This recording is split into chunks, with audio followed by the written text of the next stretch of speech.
Hello, Professor Sargent here with you again to talk about one-to-one functions and their inverses. Remember that a relation is any set of ordered pairs.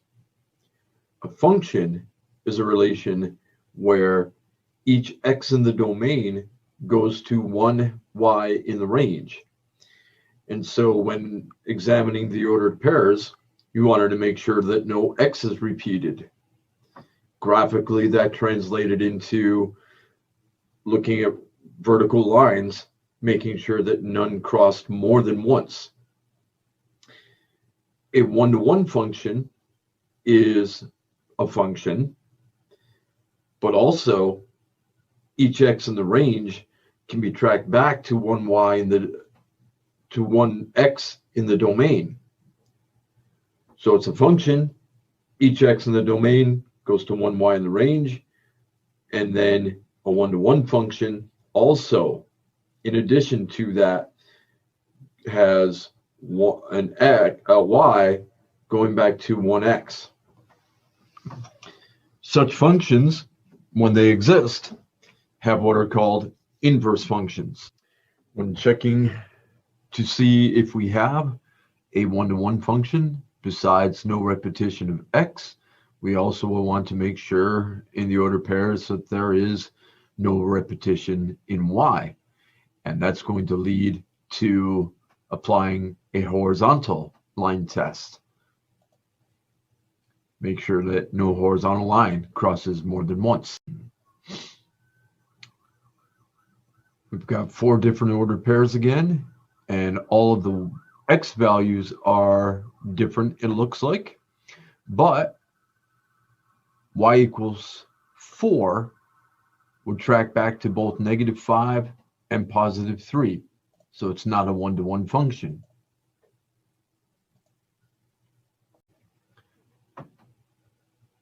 We've got 4 ordered pairs here. All of the x's are different, and all of the y's are different. To come up with the inverse function, switch the x and the y. We've already got the curlicue braces written. So the first one, flipping x and y, comma. The second, flipping x and y. The third, swapping x and y. And the fourth, switching the order of x and y.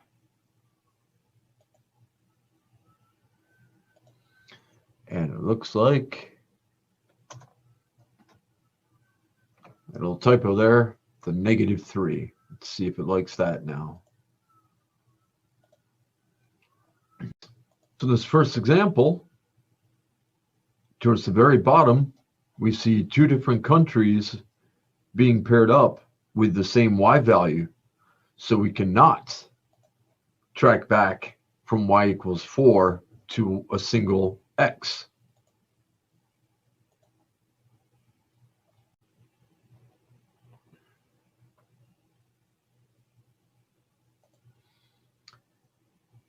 We've got another graph given. That's going to fail the horizontal line test, except for where it makes the turn in that V shape. Every other vertical line that's above the x-axis is going to cross twice. So it's not one-to-one because we've got some horizontal line, in fact, many, that would cross at more than 1 point.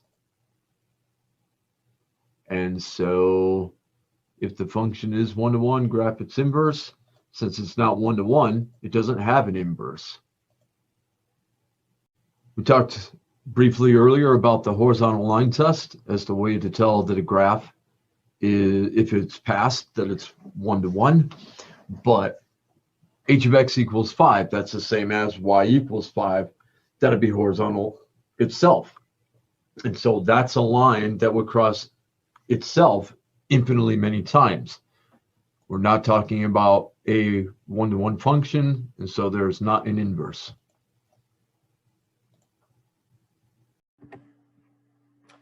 All right, I'm just going to place this in the middle of a previously made playlist to address what was one of the toughest problems for uh, a previous run of a class I'm currently teaching. We want to tell if two functions given to us are inverses of each other. And because they're even asking the question, that should probably suggest that each of these is a one-to-one function. In fact, they are, but I'm not going to prove that here. Just going to go ahead and do the composition of those two functions in either order. So the first is f follows g, or f of g of x. That means that we're going to take the formula for g and replace x with that formula for g inside of f. So that means that we've got a fifth root and a fifth power. Those are going to cancel each other out in either order. We'd have more of a problem worrying about that if the power was even and the root had an index that was even. But here, with it being odd, no problem. They cancel each other out. Next, the threes are going to cancel out. And then the twos will cancel out, because when we combine those like terms, they're opposite signs. And so we're just left with x, meaning that we are coming up with the identity function when we compose f follows g. Now let's do the composition in the reverse order. Where we have x in the formula for g, we're going to replace that with the formula for f. And here we're going to have to combine like terms inside and then reduce.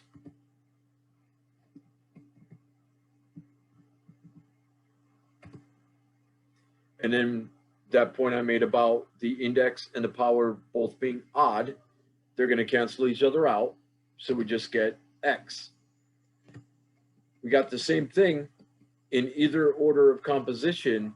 That should be our clue that yes, these are inverse functions of each other.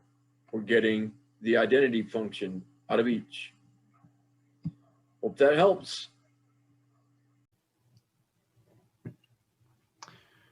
The graph of this would be a diagonal line, and so it would pass both the vertical and the horizontal line tests. Another way we could express this is as follows.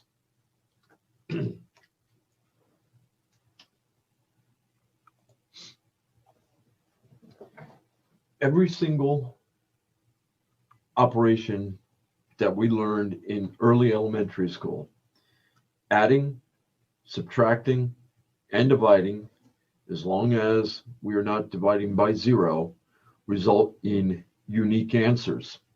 So here, if I assume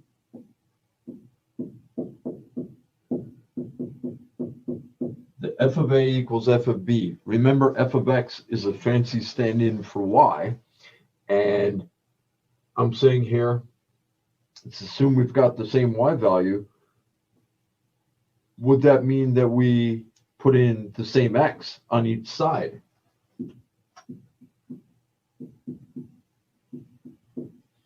And as I try to check whether a equals b, well, when I subtract 6 from both sides, I only get one answer. It's unique. So it must be, yes, a equals b. That verifies that f is a one-to-one function, which a lot of us abbreviate as 1-1.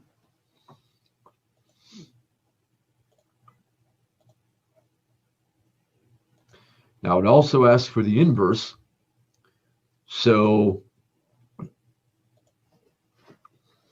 to come up with the inverse, make that replacement of f of x with y, swap x and y.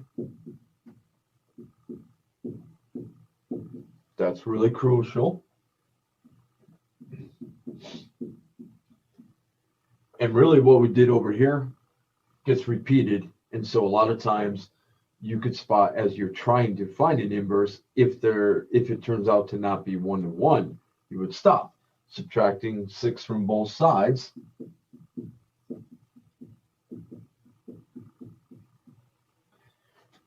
leads to a unique result.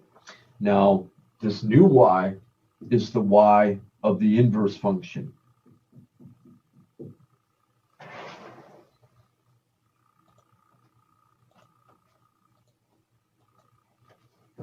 They've already got that type for us here.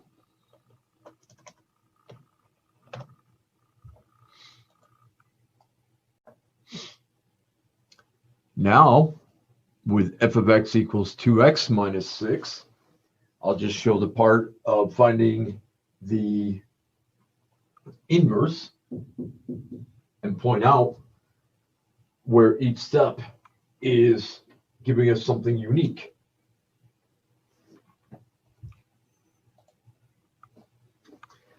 So I would replace f of x with y, swap x and y, add 6 to both sides. That's giving us something unique. And divide both sides by 2. That's also resulting in a unique answer. Dividing by 2 is the same as multiplying by 1/2, so I can distribute dividing by 2. I'm not sure if it would be okay to leave it this way or if they want it in a somewhat simplified form, but we'll find out here. I'm just going to try to put in x plus 6, all of that over 2.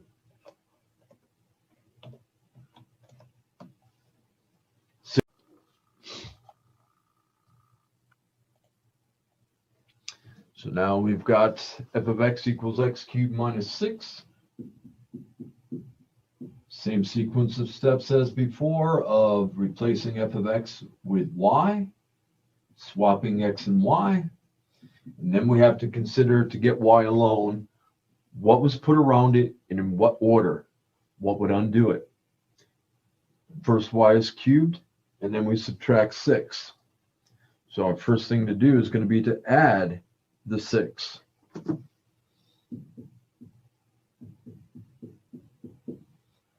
What will get rid of a cubing is a cube root.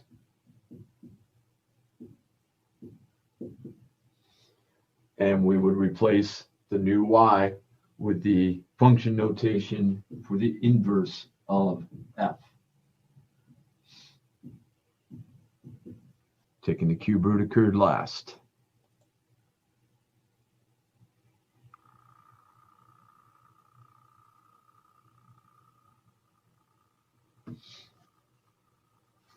Plus 6.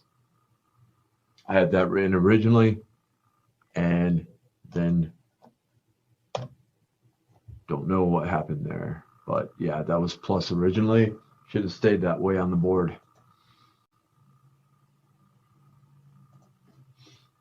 There's the 2 changes right there.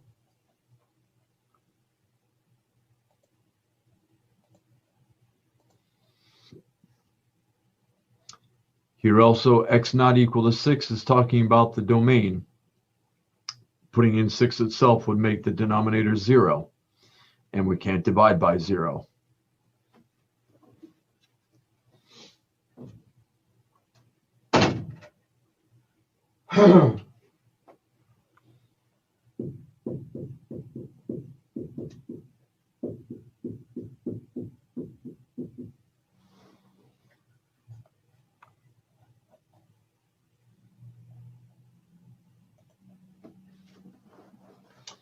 So if I do that replacement and the swapping, then y is going to show up in 2 places. For a while, we're not going to be able to get around that. If you want to get y alone in one spot, maybe getting rid of the fraction would make it easier to look at, but then this whole denominator would be multiplied by x. And you might think it's a natural step to distribute, and actually it is.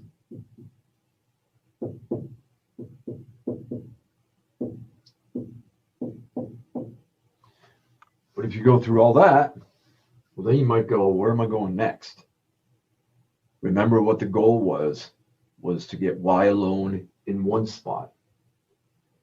If we subtract 3y and add 6x,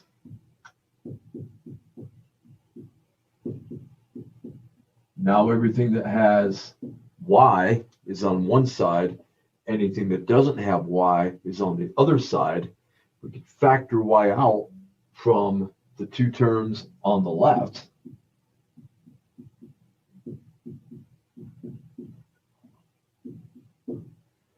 And divide by the other factor that we got there.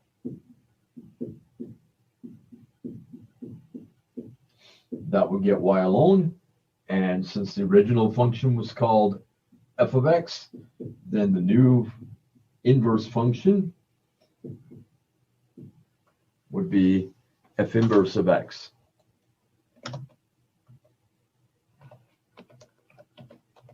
Over all of 3x minus 3.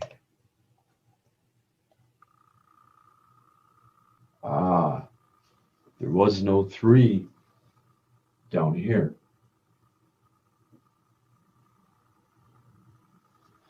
So,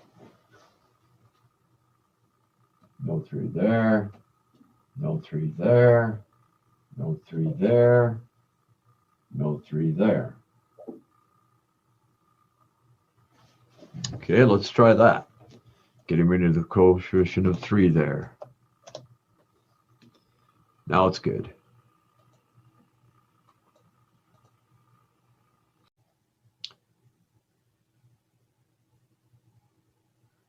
The comma x greater than or equal to -6 is not about the formula. It's about the domain. Even though we just recently learned about imaginary and complex numbers, to make a bad wordplay here, in a lot of areas of mathematics, even after learning that, we want to keep things real, meaning put in real numbers for x and get real numbers out for y. So I'm going to rewrite that domain in interval notation, and I'm not going to talk about it until after finding the inverse.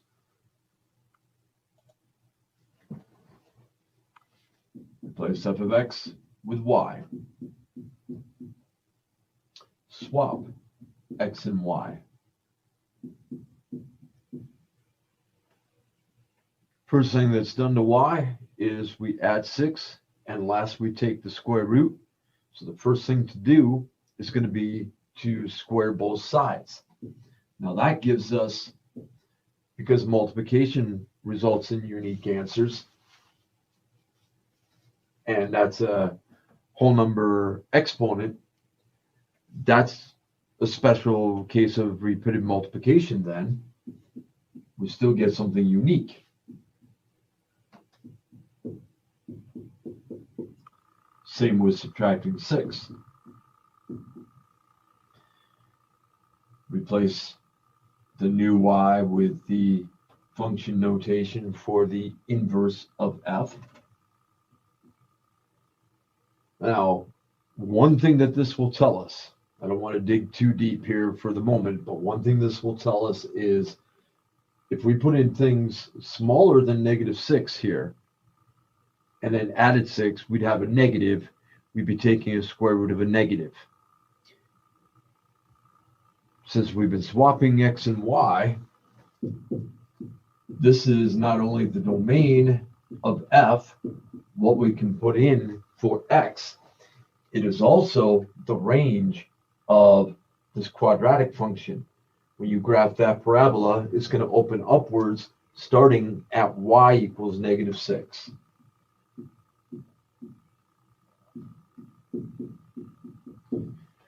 There are other things that could be said about why that domain was mentioned to begin with, but I'll leave it at that for now. So we've got, I guess I do have to mention it. We've got two choices for yes, and it's going to be this one. The reason for that is that we're saying that the range, if the domain of the inverse is only greater than or equal to 0, then this had to be greater than or equal to 0 for y. And that's actually true because this was the principal square root.